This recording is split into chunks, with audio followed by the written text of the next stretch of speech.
દર્શક મિત્રો, ગુજરાતી ટીવીમાં આપનું સ્વાગત છે। છોટાઉદેપુરના નસવાડીના ધામસિયા ગામ નજીક બની અકસ્માતની ઘટના।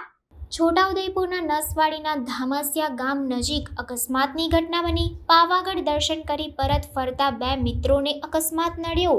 બેફામ રીતે ચાલતા ટ્રકે એક્ટિવા પર સવાર બે મિત્રોને અડફેટે લેતા જયદીપ તડવીનું ઘટના સ્થળે જ મોત નીપજ્યું। નર્મદા જિલ્લાના ગરુડેશ્વર તાલુકાના અક્તેશ્વર ગામનો આ યુવાન છે। વારંવાર ધામસિયા ગામ નજીક અકસ્માતોના બનાવો બને છે। હાલ નસવાડી પોલીસ ઘટના સ્થળે પહોંચી આગળની ધોરણસરની કાર્યવાહી હાથ ધરેલ છે। રેતીની ભરેલી ટ્રકોના કારણે અનેક લોકોના મોત થયા છે, છતાં પણ છોટાઉદેપુર જિલ્લા પોલીસ વડા કે ખાણ ખનીજ વિભાગના અધિકારીઓની ઊંઘ ઉડતી નથી।